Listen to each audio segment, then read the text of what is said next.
నాకు వంత ఆరిపోతుంది. తొందరగా ఇట్రా.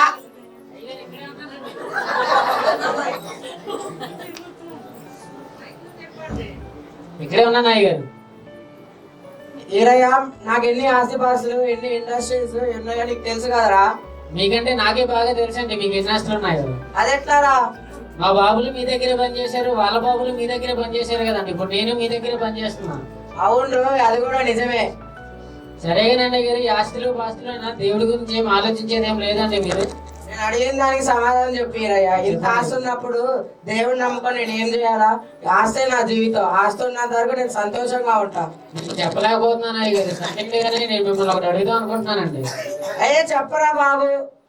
అయ్యగారు, చాలా రోజుల నుంచి మీ దగ్గర పనిచేస్తున్నాను, నాకు జీతం పెంచండి అయ్యగారు. ఆహా, నా ఆస్తి గురించి మాట్లాడగా నీకు నీ జీతం గురించి గుర్తొచ్చింది కదా. నీ ఆ జీతం పెంచుకుంటూ పోతే నా ఆస్తులను నమ్ముకోవాలరా బాబు. సర్లే గాని దాని గురించి తర్వాత ఆలోచిద్దాం.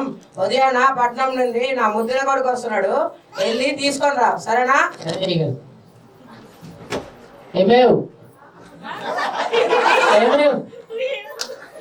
వస్తున్నా అండి, చెప్పండి. ఎట్టగేళ్ళకి అయ్యగారు ఈరోజు జీతం పెంచమని అడిగాను. మరి పెంచారండి. ఆయన మన జీతం పెంచితే ఆయన ఆస్తులు అమ్ముకోవాలంటున్నాడు కానీ జీతం పెంచుతలేడు. ఓహో, అలా అన్నారా? సర్లే గానీ రేపు ఆదివారం మనకి, రేపు మనం అంతా దేవుని సన్నిధిలో ఉండాలి. జాగ్రత్తగా ఈరోజు పక్కన ఏమైనా ఉంటే ఈ రోజే క్లియర్ చేసుకో, రేపు మళ్ళీ ఏం పనులు పెట్టుకోకు.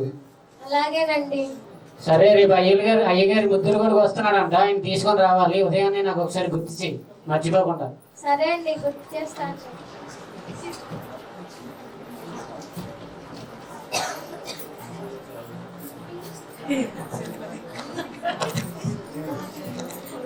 అయ్యగారు, మీ ముద్దులు కూడా వచ్చారండి.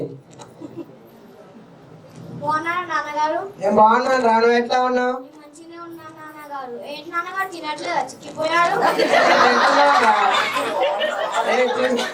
చూసా నా కొడుకు నా పైన ఎంత ప్రేమ. నా పెంపకం ఎట్లా ఉంది? గొప్ప, చాలా గొప్ప నమ్మకం అండి మీరు. చాలా సంవత్సరాల తర్వాత ఊరి నుంచి వచ్చా, పట్టణం నుంచి వచ్చావు కదరా.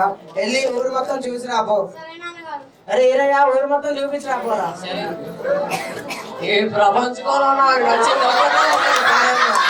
నాకు ఇష్టమైన ఈ బ్రాహ్మీరా మహాతల్లి. ఏ మహానుభావుడు కనిపెట్టాడు కానీ సుక్క రోడ్లో పోతే స్వర్గంలో ఉన్నట్టే ఉంది.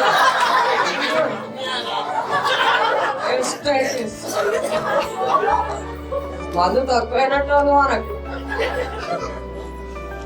ఇటయ్యా, ఎవడు రాయుడు 2 గంటలకు వస్తున్నాడు. ఎందుకు ఇట్టయ్యా ఇలా తాకొని ఉంటావా? నువ్వు పిల్లల గురించి ఆలోచించవా?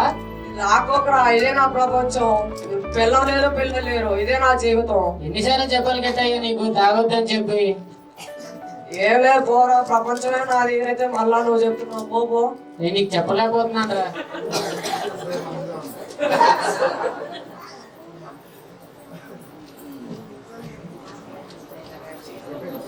Train train train train train train. ఈ ఫోన్ లో ఏంటో ఏమో ఊకొస్తూనే ఉంటాయి. ఏమండి ఏమండి, ఏంటిది బాధ? ఈ ఫోన్ చూడండి. అరే అరే, ఎప్పుడు ఎవడో ఫోన్ చేస్తూనే ఉంటాడు. హలో, ఎవరు? ఏంటి? అయ్యో, ఏమైందండి? ఓ వీరయ్య, వీరయ్య, ఏడ చచ్చావురా? తొందరగా రా. మీ అయ్యగారు పడిపోయాడు, కొన్ని నీళ్ళు తీసుకొని రా. అయ్యగారు, అయ్యగారు, అయ్యగారు, అయ్యగారు.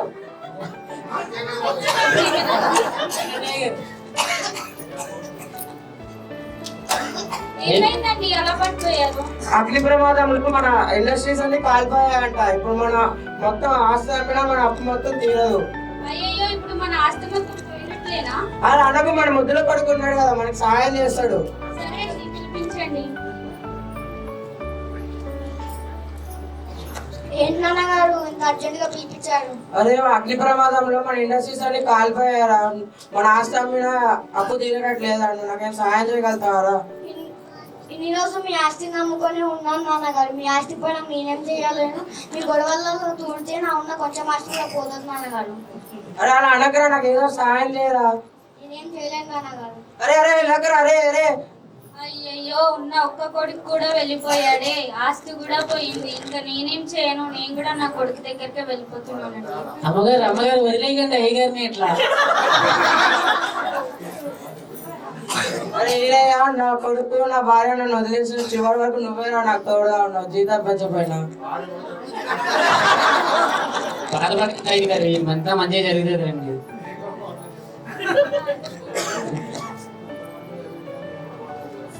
బాధపడకండి అయ్యగారు, అంతా మంచిగా జరుగుతుంది రండి. ఇప్పుడు ఏమైందని ఆస్తి పోయింది అంతే కదా. నేనేం చేయాలరా? అయ్యగారు మీకు ఎప్పటి నుంచో చెప్తున్నాను అయ్యగారు. ఇప్పుడు మామూలుగా నేను సంతోషంగా ఉన్నాను చూడండి. నేను ఈ ఆస్తిని అంతస్తుని కాకుండా నిజమైన దేవుడిని నమ్ముకున్నా అండి. దేవుడు ఎవరు వదిలేసి వెళ్ళిపోయినా దేవుడు కూడా మనల్ని రక్షిస్తూ మనల్ని కాపాడుతూ ఉంటాడండి. దేవుడిని తెలుసుకోండి. దేవుడు మిమ్మల్ని రక్షిస్తాడండి, మిమ్మల్ని కాపాడుతాడండి దేవుడు. ఇప్పుడు నేనేం చేయాలి ఈరయ్య? దేవుడిని తెలుసుకొని దేవుడి ముందు మీ తప్పులన్నీ ఒప్పుకోండి. ఇంతవరకు ఎలా అయిపోయింది, కానీ ఇప్పటి నుంచైనా దేవుడిని తెలుసుకొని దేవుడిలో ఉండండి. దేవుడు మీకు సహాయం చేస్తాడు. సరే ఈరయ్య. దేవమ్మ, నేను పాపినని ఒప్పుకుంటున్నాను. మరి ఇన్ని రోజులు ఆస్తితో గర్వంతో ఉన్నాను. నీతో పని లేదని ఆస్తి ఉంటే నాకు చాలా అనుకున్నాను. కానీ ఇప్పుడు నువ్వే నాకు దిక్కని తెలిసింది. మరి ఇప్పటి నుంచి నేను నిన్ను నమ్ముతాను దేవా, నన్ను రక్షించండి. ఆమేన్.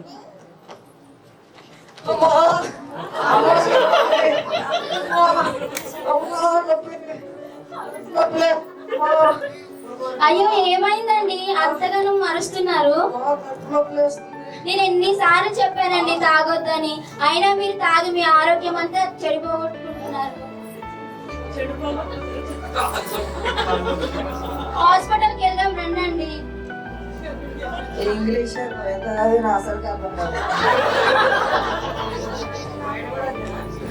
ఆయన కడుపు నొప్పి వస్తుంది డాక్టర్ గారు. ఇక్కడేనా? రైట్ ప్లేస్కి వచ్చారు. Doctor Apparao, MBBS. నా దగ్గరకు వచ్చిన వాడు ఏమవుతాడో నాకు కూడా తెలియదు. సరే, పక్కకి వెళ్ళి స్కానింగ్ తీసుకుంటాను. అలాగే అండి.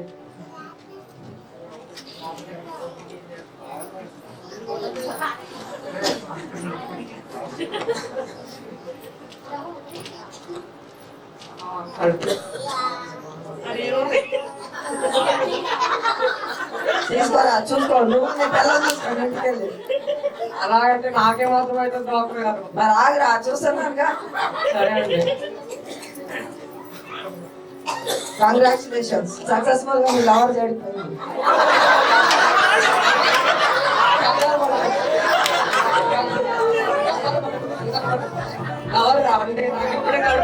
సరే లవర్ కాదు, లివర్ చెడిపోయింది. సరే, తొందరగా చచ్చిపోతాను. అలా అయితే బ్రతకమండి. ఎలా బతుకుతారయ్యా? వద్దు అంటే తాగుతారు. ఇప్పుడేమో బతికించమంటారు. మేము దేవుడు వెళ్ళమ్మా, తీసుకెళ్ళు. సరే డాక్టర్ గారు. నేను ఎలాగైనా బ్రతకాలి.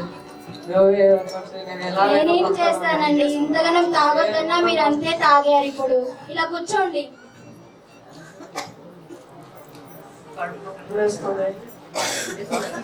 నువ్వు చెప్పినప్పుడు ఏం లేదు, నా ఫ్రెండ్ వీళ్ళని చెప్పినప్పుడు కూడా ఏం లేదు. వినకపోతే అట్లనే ఉంటదండి. మీకు ఎన్నో సార్లు ఏసఐ గురించి చెప్పాను. ఏసఐని నమ్ముకోండి, ఇవన్నీ విడిచిపెట్టండి అని.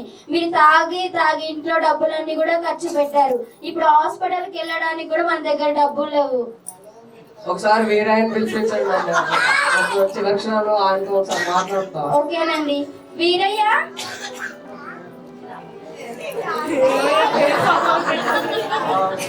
అన్న చెప్పమ్మా. ఈయనకి హెల్త్ బాగాలేదన్నా, ఒకసారి మిమ్మల్ని పిలుస్తున్నారు, మాట్లాడండి అన్న. ఇదయ్యా, ఏమైందిరా?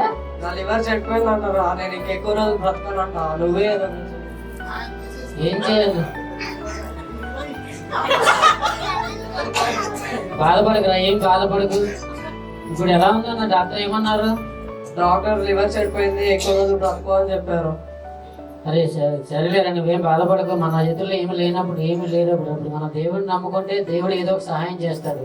నీకు ఎన్నోసార్లు చెప్పాను, దేవుడిని నమ్ముకొని వ్యసనాలన్నీ విడిచిపెట్టరా అని. నువ్వేమో వినలేదు. ఏమని చేయాలరా? అలాంటి పాపల్ని తాగుబోతుల్ని యాక్సెప్ట్ చేస్తారా దేవుడు? దేవుడు ఈ లోకంలో పుట్టిందే మనల్ని మనలాంటి పాపుల్ని రక్షించి దేవుడి సన్నిధిలో నిలవబెట్టడానికి కదా. నువ్వు అలాంటి ఆలోచనలు పెట్టుకోకుండా దేవుడి సన్నిధిలో మోకరించి దేవుడిని క్షమించమని అడుగు. దేవుడే నిన్ను రక్షించి కాపాడుతాడు. ఏమని చెప్పాలరా యేసు ప్రభుకి? దేవుడి ముందు నీ తప్పులన్నీ ఒప్పుకొని క్షమించమని అడిగి అన్నింటినీ విడిచిపెట్టు. దేవుడే నీ ఆరోగ్యం అంతా చూసుకుంటాడు. అలాగే ప్రేమ కలిగిన తండ్రి యేసా, ఇన్ని రోజులు నేను పాపంలో ఉన్నా, నన్ను క్షమించండి. మరి తావుడికి బాగా అలవాటు అయిపోయినా క్షమించండి యేసా. మరి ఇప్పుడైనా మిమ్మల్ని తెలుసుకొని మిమ్మల్ని ఎదిగినట్టు సాయం పడుతున్నాను. అమ్మయ్యా, ఇప్పుడు నేను యేసు ప్రభుని నమ్మకాన్ని చాలా సంతోషంగా జీవిస్తున్నాను. నాకు పోయినవి అన్ని కూడా నాకు తిరిగి వచ్చినాయి. దానికి దేవుడికి యేసు ప్రభుకి వందనాలు.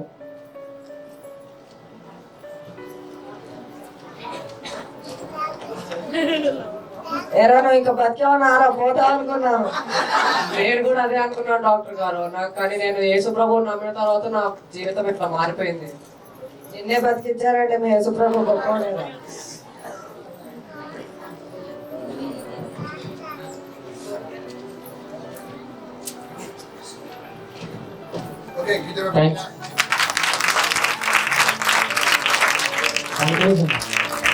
థ్యాంక్ యూ అండి.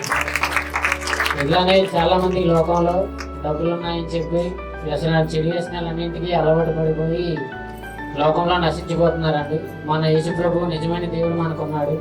ఆయన నమ్ముకొని మన వల్ల కానవని ప్రతి పని దేవుడు చేయగల సమర్థుడు మన యేసు ప్రభు. అందరూ దేవుడిని నమ్ముకొని ప్రతి ఆదివారం సంఘానికి వచ్చి ఆశీర్వదింపబడాలని కోరుకుంటున్నాను. Thank you.